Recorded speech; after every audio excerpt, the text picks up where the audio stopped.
Hello and welcome to BibleStudyMinistry.com, your online Bible study supplement source, where we focus on sharing unique insight from the scriptures using Genesis to Revelation and historical books to round off our research and understanding. We are not affiliated with any denomination and are not a formal institution. We simply provide study topics, chapter studies, and lifestyle teachings that revolve around history, prophecy, principle, and the law. Feel free to browse our site for more articles and studies. And now enjoy the rest of this video, a chapter study on Ezekiel chapter 23.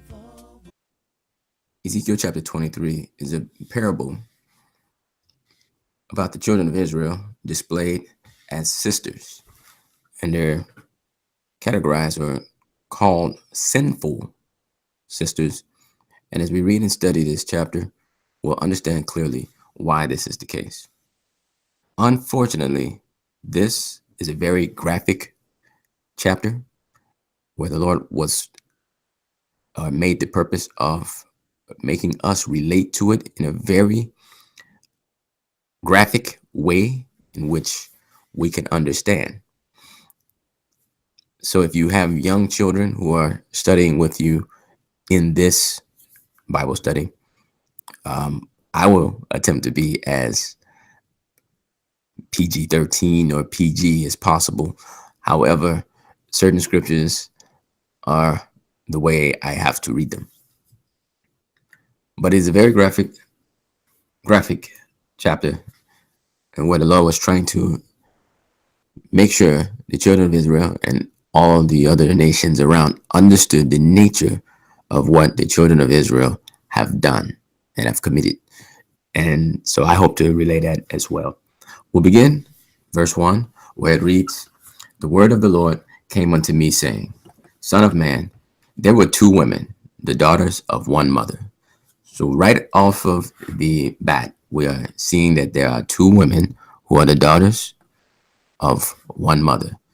And in this parable, the word of God will explain. I will just help where I think I need clarification for myself to understand in order for you to understand better. So please bear with me. In verse 3, it says, "And they committed whoredoms in Egypt, and they committed whoredoms in their youth." So these two women were young, and they committed whoredoms while they were in Egypt. And continuing says, "And there were their breasts pressed, and there they bruised the teats of their virginity." So what does that mean?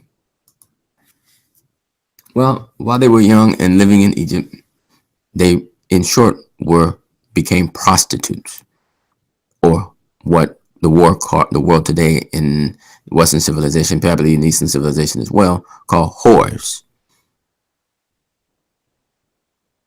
In Black communities, they call them hoes, tricks, fast girls, street walkers. So this is very derogatory towards these two women who had one mother and while they were living in Egypt.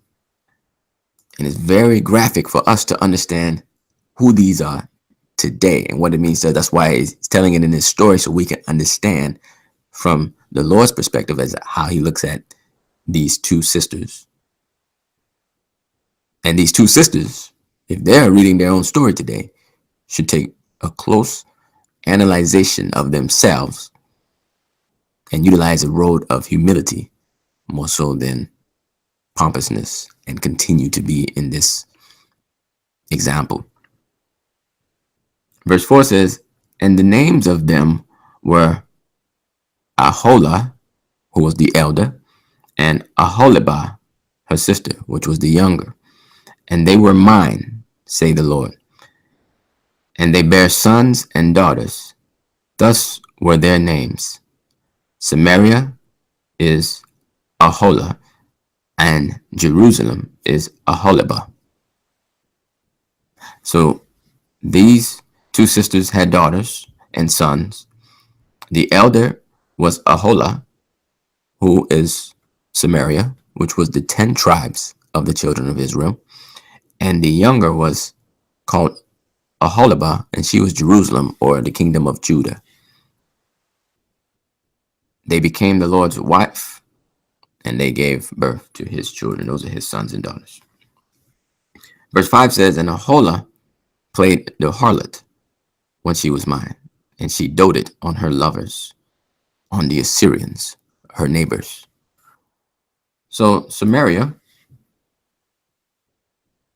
continued to play the whore or be a prostitute, a cheating wife. If anybody's familiar with that show, Cheaters, this is the biggest, Ezekiel chapter 23 is the biggest bust of cheaters that we ever see. And her main lover that she was cheating on the Lord with was the Assyrians. Verse 6, she doted with her lovers on the Assyrians, her neighbors, which were clothed in blue, captains and rulers, all of them desirable young men, horsemen, riding upon horses. So Aholah was very impressed with the Assyrian captains, and she left the Lord for them, or played around on the Lord. Verse 7 says, thus she committed her whoredoms with them, with all them that were the chosen men of Assyria, and with all on whom she doted, with all their idols, she defiled herself.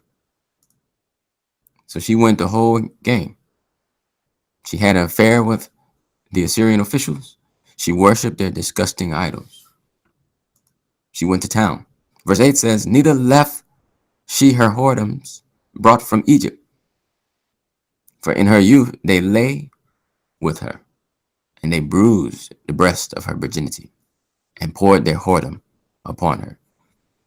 So she, although she went to the Assyrians, she did not stop her affair that she was having in Egypt.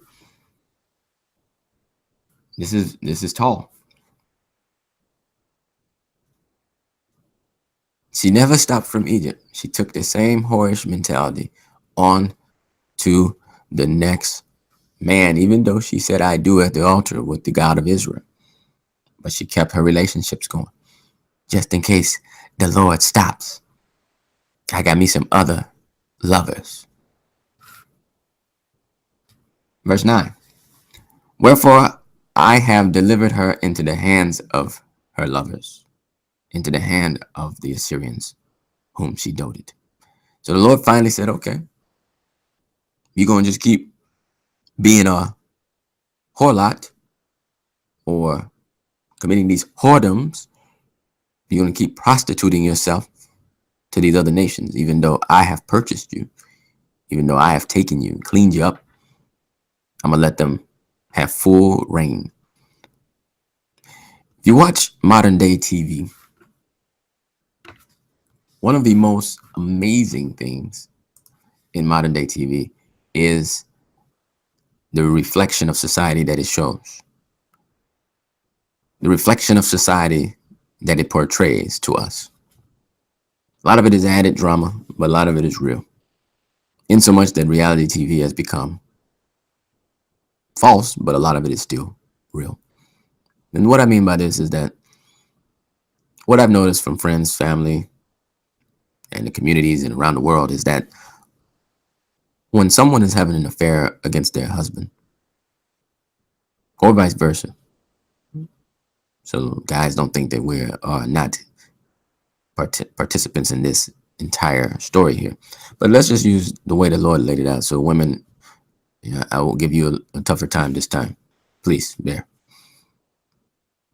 When a woman is having an affair with another man that she is not married to, be the other man married or not married, they have to do it in secret, obviously, because their husband, once he finds out, will probably act in rage. And if not in rage, if he's a nice guy, he might cut off, of course, all his amenities, all his benefits. But if he catches her and he cuts off his amenities and his benefits, and the woman says, fine, and she leaves and she goes to the new man now has the upper hand. He has more of the ownership. entitlement, more of the entitlement. So this causes him to start to treat her like common goods instead of that prized possession she was when she was married. When he's striving to win the woman, it makes his behavior different. Oh, sure, sends gifts, acts in a different way. But once she's been thrown out of her house, no longer something that he has to strive for, he has. She's put into the common room. And he goes off to do the same thing with another, therefore abusing her emotionally. That's why it says in verse 9, wherefore I have delivered her into the hand of her lovers, into the hand of the Assyrians, upon whom she doted. At verse 10, it says, these discovered her nakedness. They took her sons and her daughters and slew her with the sword, and she became famous among women, for they had executed judgment upon her.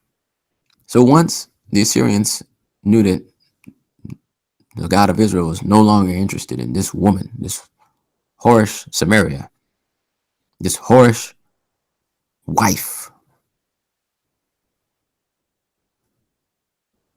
Assyria ripped off her clothes, captured her children, killed some. The children are not necessarily happy when the family is broken up. And then women everywhere gossip in the streets of the earth about what happened to Aholah. They discovered her nakedness. They saw that there was nothing special about these two women, Aholah and Aholibah. There was nothing special about them. They had eyes, teeth, nose, mouth, arm, leg, head, just like every other woman in the world. Every other nation.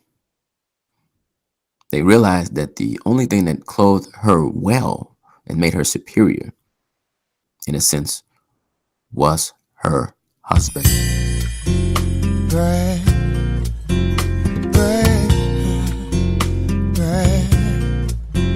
Pray for another, we must pray.